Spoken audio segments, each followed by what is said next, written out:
హైదరాబాద్ రవీంద్ర భారతిలో తెలంగాణ సంగీత నాట్య అకాడమీ అధ్యక్షురాలిగా కూచిపూడి నృత్య గురువు అలేఖ్య పుంజాల బాధ్యతలు స్వీకరించారు. గతంలో తెలుగు విశ్వవిద్యాలయంలో కూచిపూడి నాట్య విభాగంలో ప్రొఫెసర్గా, విశ్వవిద్యాలయ రిజిస్ట్రార్గా పనిచేశారు. కేంద్ర మాజీ మంత్రి శివశంకర్ కోడలు అలేఖ్య పుంజాల, వీరి భర్త డాక్టర్ వినయ్ కూడా కాంగ్రెస్ నాయకుడు. ఈ రోజు అలేఖ్య బాధ్యతలు స్వీకరించిన సందర్భంగా మంత్రులు శ్రీధర్ బాబు, ఉత్తమ్ కుమార్ రెడ్డి, ఎమ్మెల్యే దానం నాగేందర్ తదితరులు పాల్గొని అలేఖ్యను అభినందించారు.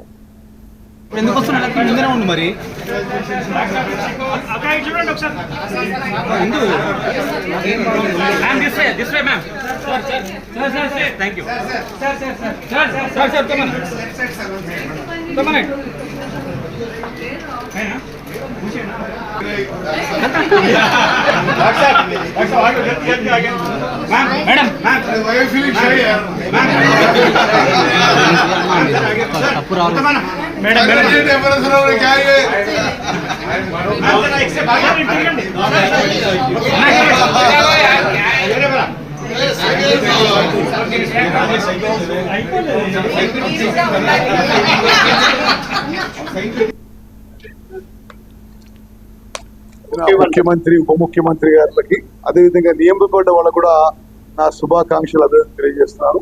ఈ అన్ని కార్పొరేషన్లో పునరుజ్జీవింపబడి, గత ప్రభుత్వంలో అన్ని కొద్దిగా ఇన్యాక్టివ్ అయిపోయినాయి, అన్ని యాక్టివ్ అయిపోయి ఈ చైర్పర్సన్స్ కష్టపడి పనిచేసి ప్రభుత్వానికి, పార్టీకి మంచి పేరు తీసుకొస్తారని చెప్పి నా సంపూర్ణ విశ్వాసం, నమ్మకం. ఈరోజు తెలంగాణ సంగీత నాట్య అకాడమీ చైర్పర్సన్ బాధ్యతలు స్వీకరించారు. ఈరోజు చాలా సంతోషం. ముందుగా మన రాష్ట్ర ముఖ్యమంత్రి ఎందుకంటే వారు ఒక నమ్మకంతో నాకు ఈ బాధ్యతని ఇచ్చారు. అదే నమ్మకంతో నేను ముందు ఈ తెలంగాణ సంగీత మన కళలకి, కళాకారులకి ఒక ఒక ధైర్యాన్ని ఇచ్చే ఒక సంస్థగా, తర్వాత తెలంగాణ దేశవ్యాప్తంగా ఒక కల్చరల్ మ్యాప్, ఒక మంచి ఒక హోదాను, ఒక స్థాయికి తీసుకురావాలని ప్రయత్నం చేస్తాను. మేము కళాకారులు అందరం కూడా కలిసికట్టుగా పనిచేసి అన్ని రంగాల ఈ రంగం మారి అందరం కలిసికట్టుగా పనిచేసి ఈ మన రాష్ట్రాన్ని ముందుకు తీసుకెళ్తాం.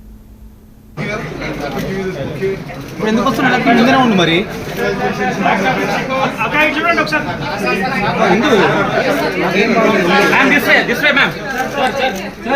Thank you.